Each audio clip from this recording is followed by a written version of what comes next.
સુરત જિલ્લાના 84 તાલુકાના ગભેણી ગામમાં સરકારી પડતર જમીન પર ગેરકાયદેસર માટી ખનનનો ગંભીર મુદ્દો સામે આવ્યો છે.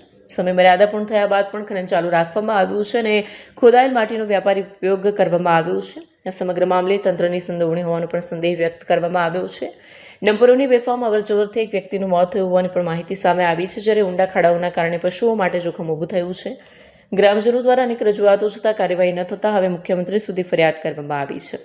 એસઆઈટી તપાસ, ખનન પર રોક તથા સંડોવાયેલા લોકો સામે કડક કાર્યવાહી કરવાની માંગ ઉઠી છે. જો તાત્કાલિક પગલાં નહીં લેવામાં આવે તો કાયદો અને વ્યવસ્થાની પરિસ્થિતિ બગડવાની ચેતવણી પણ આપવામાં આવી છે. શું ઘટના બની, શું માંગણી? અમારા પતિને એક્સિડન્ટ થયું તે પ્રમાણે બીજાનું કોઈનું થવું નહીં જોઈએ ગામમાં, એટલે અમે એમ કે આ ટ્રક બંધ કરાવી દો.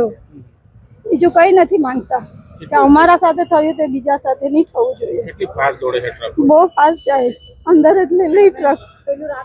અંજલિ પટેલ. અંજલિ, શું થયું છે આખું ઘટના? ગભેણી ગામમાં માટી ચોરીનું કામ થાય છે. એકચ્યુઅલી અમે આગળ પણ કમ્પ્લેન કરી હતી, એ લોકોએ કંઈ એક્શન લીધી નથી.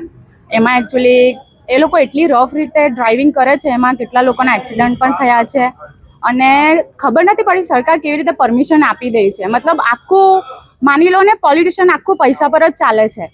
આમાં અમારા જેવા નાના લોકોનું કંઈ આવતું જ નથી. મારા પપ્પા તો ગયા, પણ અમે એવું ઈચ્છીએ છીએ કે હવે ગામના બીજા લોકોને કંઈ થાય નહીં, પણ અમારી કોઈ ફરિયાદ કોઈ લેતું જ નથી. અમે એકવારની કલેક્ટર ઓફિસમાં ફરિયાદ આપી ચૂક્યા, પણ કોઈ એક્શન લેતું નથી. હવે આ બીજી વારની લઈને આવ્યા છે, હવે ખબર નહીં આગળ જોઈએ. અમને કીધું તો છે કે એક્શન લઈએ, પણ ખબર નહીં હવે શું થાય આગળ જોઈએ. હવે અગર એ લોકો એક્શન નહીં લેશે તો આખું ગામવાળું ત્યાં જઈને તૂટશે, અને એમાં જો પોલીસવાળા કે કોઈ બી સરકારી કર્મચારી આવશે અને એમને કંઈ બી થશે તો જવાબદારી એ લોકોની રહેશે. પછી અમે કંઈ જવાબદારી લેશું નહીં. હવે એ લોકોનું કામ છે કે અમે કમ્પ્લેન કરીએ તો કંઈક તો એક્શન લે કે નહીં લે, તો એ લોકો એક્શન નથી લેતા. લેવું જોઈએ ને બધું. મતલબ તમે કઈ રીતે જનતાનું રક્ષણ કરવાનું તમારું કામ છે, તો તેટલું તો તમે કરી શકો ને.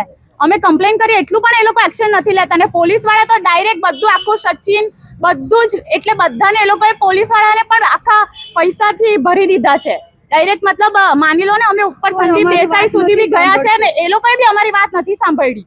અમે 2 વાર જઈને શું કહે છે ખબર છે, કેટલા પૈસા જોઈએ તમને બોલો. આ તો કઈ તમારી કહેવાની રીત છે? ઘટના ક્યારે બની હતી? મોત ક્યારે? 15 જાન્યુઆરી. ત્યારનું અમે દોડીએ છીએ, કમ્પ્લેન કરીએ છીએ, પણ કોઈ એક્શન નથી લેવાતું, કોઈ સાંભળતું જ નથી. પછી હવે અહીંયા પણ કમ્પ્લેન એક્સેપ્ટ ના થાય તો પછી અમારે ડાયરેક્ટ ઉપર જવું પડશે. ખાલી ટ્રક બંધ કરાવી દો બસ.